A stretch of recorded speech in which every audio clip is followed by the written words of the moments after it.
All right, people, how you doing? My name is Tim Black. Welcome to Breaking News, Tim Black Show Breaking News. I want to very quickly make sure that everybody can hear us on Facebook and on YouTube. Let me first go to Facebook, folks, and make sure that you can hear the live stream. Hey, Facebook people, how you doing? Hope that you can hear me. Give me some hearts and some signs. There we go. Amazing. That's what I'm talking about. Hey, aloha. Thank you. Thank you. Looks like they hear us on Facebook. Now let me check on YouTube. Make sure we got some volume and some video on YouTube. What up, YouTube people? How y'all doing? What's up, Johnson? Aloha. Derek Fuller.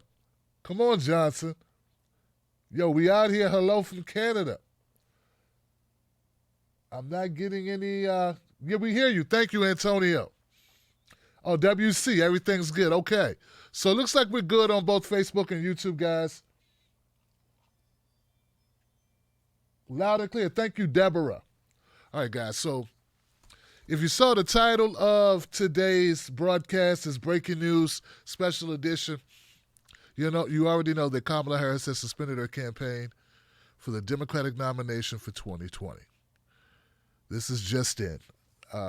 This is being reported everywhere. And just to make sure it was official, Kamala Harris put out her own Medium article. It's entitled, "I'm Suspending My Campaign Today." So leave all speculation behind you guys. You don't need to fact check this one. I got the Medium article written by Kamala Harris right in front of me. So what I want to do is go through her Medium article where she explains why she's ending her campaign. And then I have some words myself about the ending of her campaign. Now, this is what Kamala says in her own words. She says, 11 months ago at the launch of our campaign in Oakland, I told you all, I'm not perfect, but I will always speak with decency and moral clarity and treat all people with dignity and respect. I will lead with integrity. I will speak the truth. And that's what I've tried to do every day of this campaign. So here's the truth today. I've taken stock and looked at this from every angle, and over the last few days have come to one of the hardest decisions of my life. My campaign for president simply doesn't have the financial resources we need to continue. I'm not a billionaire. I can't fund my own campaign. And as the campaign has gone on, it's become harder and harder to raise money we need to compete. In good faith, I can't tell you, my supporters and volunteers, that I have a path forward if I don't believe I do. So to you, my supporters, it is with deep regret, but also with deep gratitude that I am suspending my campaign today. But I want to be clear with you. I am still very much in this fight, and I will keep fighting every day for what this campaign has been about. Justice for the people, all the people. Our campaign has been about fighting for people whose voices that have not been heard or too often ignored. We will keep up that fight. Let's remember, we were the first to pull the injustice and we were the first to put the injustice of inadequate teacher pay on the national agenda. We will keep up that fight. We were the first to demand justice for our children, declaring we would take bold executive actions to stop gun violence. We will keep up that fight. We were the first to demand justice for women with a plan to block unconstitutional state abortion laws. We will keep up that fight. And our campaign uniquely spoke to the experiences of black women and people of color and their importance to the success and future of this party. Our campaign demanded no one should be taken for granted by any political party. We will keep up the fight because no one should be made to fight alone. And I believe our campaign showed every child in America, regardless of their color or gender, that there are no limits to who can lead and hold positions of power in our country. In that way, this campaign has been so much bigger than me.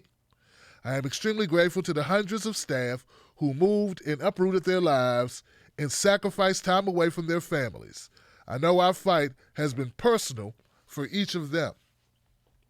Of course, I could not have done this without my husband, Doug, and my entire family and friends who gave up so much to embark on this journey with me and have supported me every step of the way.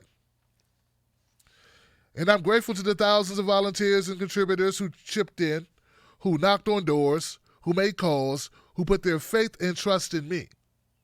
It has been the honor of my life to be your candidate. And I want to be clear, although I am no longer running for president, I will do everything in my power to defeat Donald Trump and fight for the future of our country and the best of who we are. I know you will too. So let's do that together. Let's keep fighting for the America we believe in, an America free of injustice, an America that we know we can be unburdened by what has been. Thank you. Kamala. All right, well, I have to say that was a classy exit for Miss Kamala Harris, Senator Kamala Harris, who once again has suspended her campaign as of today. Now, if you just take a close, I made a couple of notes here as I was going through that announcement. Once again, that's in a Medium article that you can read. It's online on Medium. She says, my campaign for president simply doesn't have the financial resources we need to continue. So we know that fundraising had become an issue for the Kamala Harris campaign. And she was being outraised by a number of her counterparts, going back to like the third quarter, I think it was. When third quarter fundraising came in, there were many others ahead of her. These were like the first signs that maybe there was a rapid decline in her campaign and the popularity of her campaign. As the numbers in the polls, she started to drop in the polls, so did her donations, so did her appearances, and it's sort of like a chain reaction occurs. I find it interesting here. It seems like Kamala is also pointing at the billionaires that have entered this race and how these billionaires are able to use their own money to finance their own campaigns. Sort of these novelty campaigns. She says here, I'm not a billionaire. I can't fund my own campaign. And as the campaign has gone on, it's become harder and harder to raise the money we need to compete. So she said it twice about money and resources. And then she goes on to say in good faith, she can't tell you, supporters and volunteers, that she has a path forward if she doesn't. So it seems like maybe Kamala Harris came to a point where she felt it would be unethical to continue if she couldn't see a way through for a successful run. As we know, people uproot their lives, as she stated later in her document. People who work for you do uproot their lives. They move across country. They leave behind their former jobs, family members. Things happen on the campaign trail to family members while you're away. It's devastating. So Kamala Harris, I think she did the classy thing. In fact, if you've been following this show, you'll know that I've been calling for her to do this for a while. Yeah. I've been calling for Kamala Harris to drop out, and I'm glad she dropped out. Now, I don't say that because I hold animosity towards Kamala Harris. I say that because I can hear and I can see. Look, if there's no path for victory, you're already a senator. You're already very well accomplished. Why damage your city, your credibility? Why damage the possibility of re-election? Why look weak when you come in this thing strong? So I like the fact she goes out now. She doesn't wait for a Hail Mary in a debate performance where she'll have to pull out something miraculous to sort of bounce back in the polls. Kamala Harris calls it a wrap today. And I think that's gutsy. I think there's going to be a lot of talk and she's going to make the media rounds. But all in all, I think it was the right decision. Like I stated, this if you don't see a path for victory, what are you doing? She's not in a position where she's out of politics. And how devastating would it be for her to continue to free fall in the rankings as a sitting senator? Remember back with Kirsten Gillibrand, she got out of this thing months ago. She saw the writing on the wall and she says, you know what? Hey, I'm good. I don't need this, nor do I need to damage my reputation. I'm just waiting for other senators to kind of wake up and smell the coffee around here. What are they waiting on? What's Amy Klobuchar waiting on? Oh, I know. Bill Maher said some nice things about her, so she got a little uptick in the polls. But what's that really worth? Not much. Cory Booker should be next.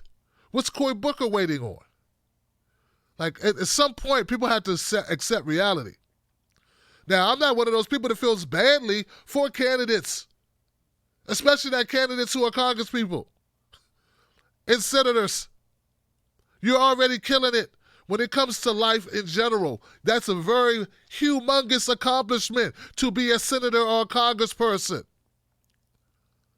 We should all be so fortunate to be so advanced in our careers where we can be senators.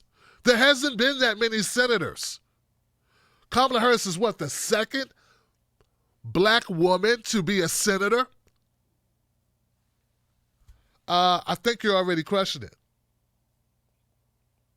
Not only that, I think being a president is not something anybody is entitled to. It should be hard as hell to be a president. It should be the hardest thing you ever do, not just in your candidacy. Actually run for the highest office in the land. It should be an art more than arduous, more than strenuous. It should be almost destroying of oneself. I mean, the power that office holds. And I know you wouldn't know it by looking at who's in there now, but it should take a lot. The fact that Donald Trump occupies that White House right now, to me, is the clearest indication that the Democratic Party needs to get their crap together. That's because they ran that Hillary Clinton person. But I digress. Today, this moment right now, is for Kamala Harris. So I made a couple of notes why I think Kamala Harris's campaign came to such an abrupt ending. Let me know what you think, guys. Number one, she had no clear vision. What was her clear vision? And when I mean clear vision, I mean, why did Kamala Harris run to begin with? What reason did she have for running? What was her mission? Other than power, other than notoriety, what was her mission? Why was she running? If you can tell me that, you can, hey, if you can answer that question, you just won yourself something. I mean, Oprah needs to give you something. Ellen needs to give you something. You get a car, you get a car, you get a car, you get a car. I mean, come on, guys. Think real hard. What was Kamala Harris's reason for running? Coupled with that, I don't even know what her tagline was. I'm going to prosecute Trump. That's not a catchy tagline. What's her signature policy? What's her signature policy? Come on, guys. Everybody in this race who's making waves has a signature policy. What was Kamala Harris's signature policy? Oh, she wanted to help the kids. That's not a policy. Policies are Medicare for all. Policies are freedom dividend. Policies are, I don't know, ask Elizabeth Warren. She's got 1 million of them, but no specific. And that's why she's dropping too. You need a signature policy. Something that when people think of you, they think of this thing. Kamala Harris never had that, which brings me to my next point. Bad strategy. You got to start with something besides, here I am, aren't I amazing? I'm black. I'm a woman. We need more than that. The country deserves more than that. In fact, as you can, based on this, based on what we see here, the country demands more than that.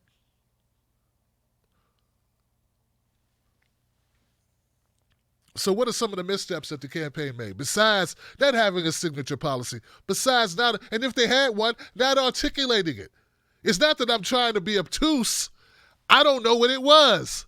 So if you had a signature policy, if you had a cause or a mission that was critical and people wanted it, if I don't know it, if I can't say it, if I can't repeat it, then you haven't sold it. You haven't embraced the branding. You haven't communicated effectively. It's not up to us. You can't blame the customer, which is what I see a lot of. Speaking of blaming the customer, one of the things that really hurt Kamala Harris that brings us to this screeching halt is there was a lot of blaming. Oh, there was so much blaming. Oh man, it almost makes you want to just go away, like go sit down and just remove yourself from the whole conversation. I mean, if I had to sit through another Joy Reid, Dr. Jason Johnson charade of how we are letting Kamala Harris down, I don't know what I'm going to do. I mean, if I listen to one more black pundit tell me I got to accept Kamala and there's something wrong because I don't like Kamala or I'm not behind her candidacy, I don't know what I'm going to do. And this constant barrage of berating of black voters simply because somebody has some pigmentation is beyond me. It's beyond me, really. It's crazy stuff. Nobody owe you a vote because you happen to have the same fondness for cocoa butter. So that became horrifically like inundating and annoying and downright offensive. I don't know how other people get treated, but I know how we were treated as the black community, as black commentators, as black people in media, because we weren't so warmed up to Kamala Harris, which for other reasons we'll get to. So I'm not saying that's her fault, but you guys did not help her by shooting the messengers and by berating those people who were behind her campaign. Some signature missteps. No signature policy, but she had a signature misstep. Calling out Joe Biden. If you gonna come for the man, you best not miss. I said, if you're going to come for the man, you best not miss. She shot and she missed. Kamala came for Joe Biden in a very telegraphed play in order to gain more momentum for her campaign. And she missed. Not only did she miss, she backed off after she missed. She didn't even double down on the miss. People never forgot it. It was a miscalculation. She used race, busing, and then started that line of attack or questioning of his record, which I think is fair game, which I know it's fair game, but you started off by saying, well, I don't think you're racist. But that was sort of like the basis of her whole argument, is that he had racist tendencies. And it was wishy-washy to begin with. And the whole showboating of, I was bussed, and then it turns out, well, maybe not so much. Not to mention, there were a lot of black folks who didn't like busing. They didn't like their kids going 2 hours away. A lot of white kids either. So the whole busing was never very popular to begin with. So regardless to how you feel about busing now, how you felt about it 40 years ago may be different. But be that as it may, what I'm saying is that the attack on Joe Biden did not stick and it was not effective.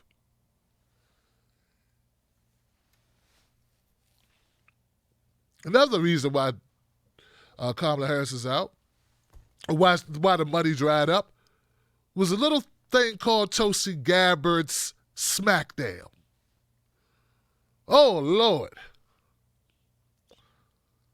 And it wasn't just that Kamala Harris was being questioned on the record. It was the flamboyant, it was the arrogant posturing instead of the forthcoming rebuke of the questioning of her record. There was the, I'm above you. I'm a top tier candidate. Come on, guys, we all know this. That hurts you. Is this a presidential debate, or is this a club with fine women in it with some ugly guys trying to get dates? Because Kamala Harris acted like she was a fine woman at the club and the rest of America were a bunch of ugly guys trying to buy her a drink. And that doesn't bode well. Now, it may bode well in a hip-hop club, but it ain't going to bode well on the stage. People did not like it. Well, I don't know who she is. Who? Tulsi who? I don't know her.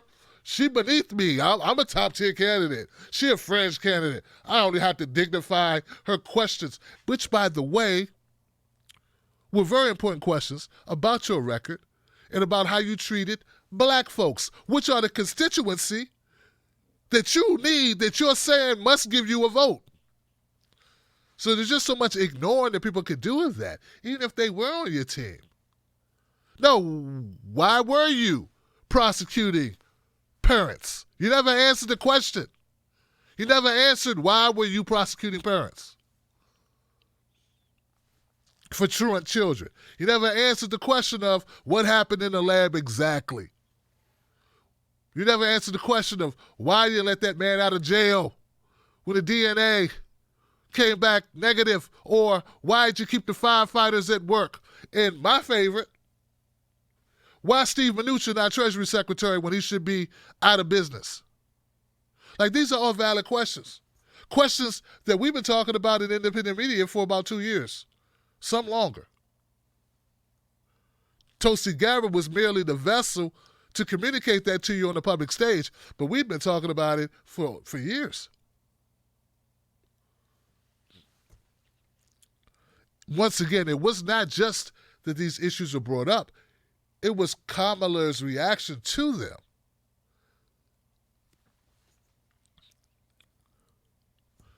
Then there was the policy wavering. Hey, look, if you're going to do something, do it all the way. If you say you support Medicare for all and you co-sponsor a bill, maybe you should stick with it. I'm just saying it doesn't breed much trust if you, as a senator, sign on to some legislation, and then when it's time to stand behind it, you don't know what it is, you don't know what it means, now you misunderstood, and these things just don't bode well. I don't know if I still support that. Well, why just sign it? We'll wait. These things were devastating to a campaign. See, some people want to contribute or attribute the fall of Kamala Harris to just one thing, just a Tulsi Gabbard run-in. But I submit to you guys, it was more than that. It was a culmination of a lot of issues. Word salad on the stump, wavering on policy points, not having a clear mission statement. I don't even know what the tagline was. Kamala Harris for the people. She never 100% or even close to it shored up the base about her prosecutorial record. And you had to know going in that was going to be an issue.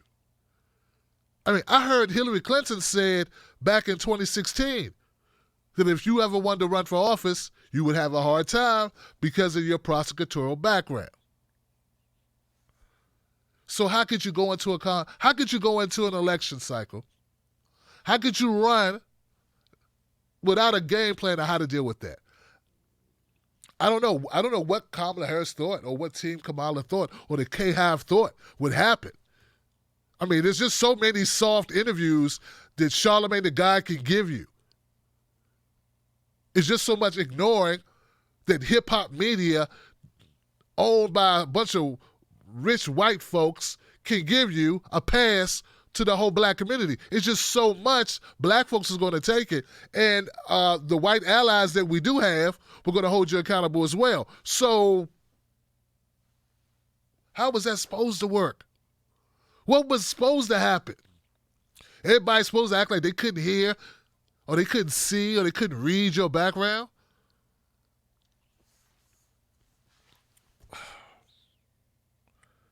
And then as things got harder and harder for Kamala Harris, she didn't get smarter and better. She didn't get better on the stump. She didn't get better at answering questions. She came up with horrible policies like her last one, what was it, the Trump Twitter? Your big idea is to get Trump off Twitter?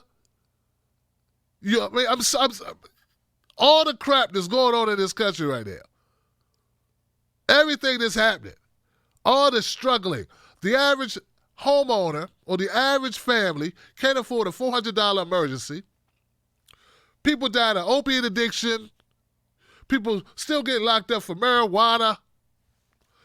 We still sticking our fingers in our hands in other countries' election processes or the regime change still going on.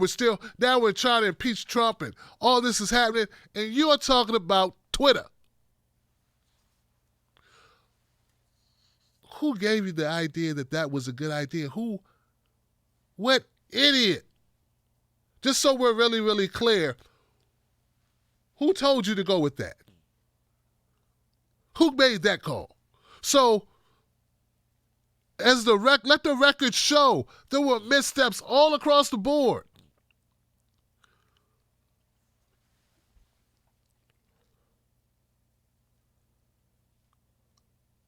You know, part of my rationale for saying that I thought it was time for Kamala Harris to bow out. A lot of people took it as it was just me being negative, but I really thought that if you want to turn around, if you do want to run for office, because hey, who's to say that this won't be an endeavor that you pursue later? Who's to say where your career goes from here? There may be a cabinet position. There's a lot of opportunity, okay? But there are things you got to get better at.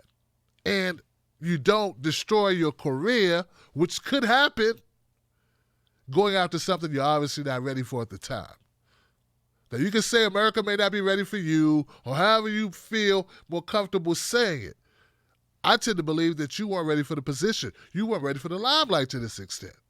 And these problems with your policy points, which you stand for, wasn't totally formulated. People had too many questions. You weren't handling it like a pro. So it's still going on. They're still doing it. I'm sure right now the media is going to blame voters. We'll say we're racist or that we're misogynist or and for black folks, they're going to say we're Uncle Toms or Coons or we don't love black women or a bunch of other crap. At the end of the day, I'll just speak for myself. If I thought that Kamala Harris was the answer to my problems, the answer to the problems for the country, I would have ride or died for her. But I didn't feel that way. I still don't feel that way. Not enough people felt that way. Wasn't just me. So as as this thing shakes out, there are going to be a lot. Look, at the end of the day, it can only be one nominee from the Democratic Party. There are going to be a lot of people exiting stage left. Heavens to Murgatroyd Johnson. It's not just going to be Kamala Harris. There should be another. How many people in this race still? 15 people? There should be another 14 people filing out. One by one or two by twos. I can think of at least 5 people that need to leave right now. The fact that John Delaney is still in this, it's just because he has money doesn't mean it should be wasted on this run. This is a waste of time for him. Kamala, if you had money and you stayed in this would have been a waste of your money. I'm glad you don't have money to run on your own dime. because you're not ready. You're not ready. And it's okay not to be ready. And I want to make this clear, guys. I want to make this really, really clear. I don't just fault Kamala Harris. I fault the power structure of the Democratic Party. Somebody told her, go ahead and run. No sound policies, no signature policy, no foundation for running, no core mission statement, and a bunch of shaming, vote shaming, voter shaming. What's that about?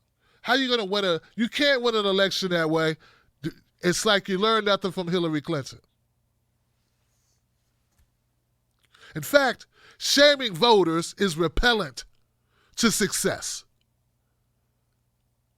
Now, before we wrap this up, I want to make it clear that there were people who were disgustingly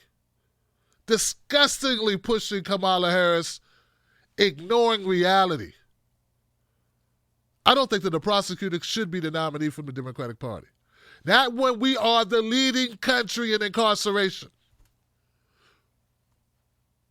Not when we lock up more people than any other country should the Democratic Party present its nominee to be a prosecutor who assisted in mass incarceration. I think that is disgusting, offensive, and regressive. It damn sure ain't progressive. I feel the same way about Amy Klobuchar. She should be next. We don't need prosecutors.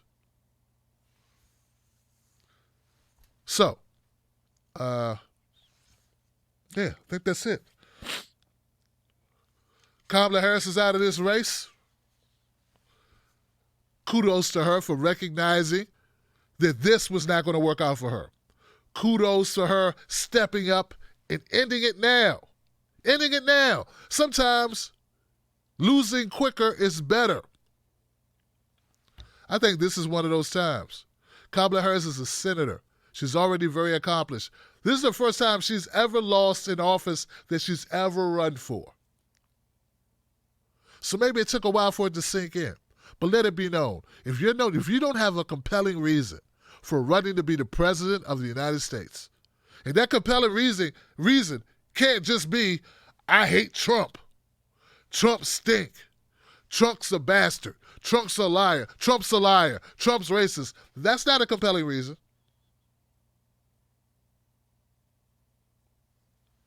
If you don't have a compelling reason for running or why people should vote for you, then you're wasting your time and ours.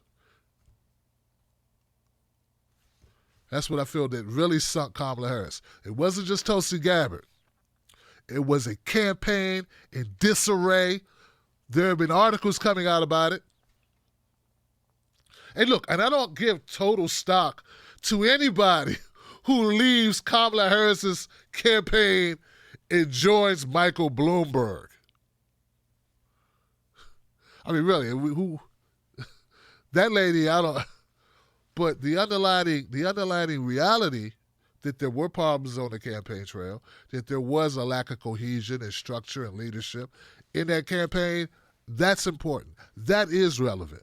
That's so much the messenger of that reality, if that makes sense. It's not so much the actual person who wrote the articles about the campaign being in disarray.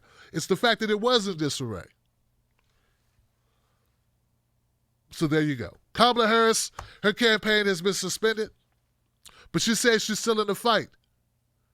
And she's going to do everything she can to help defeat Donald Trump. I think this will be seen as a gutsy move for Kamala Harris and the best move she can make at the time. All right, so now I'm going to go to the comment section, see if there's some comments that I need to read out, but that's pretty much it.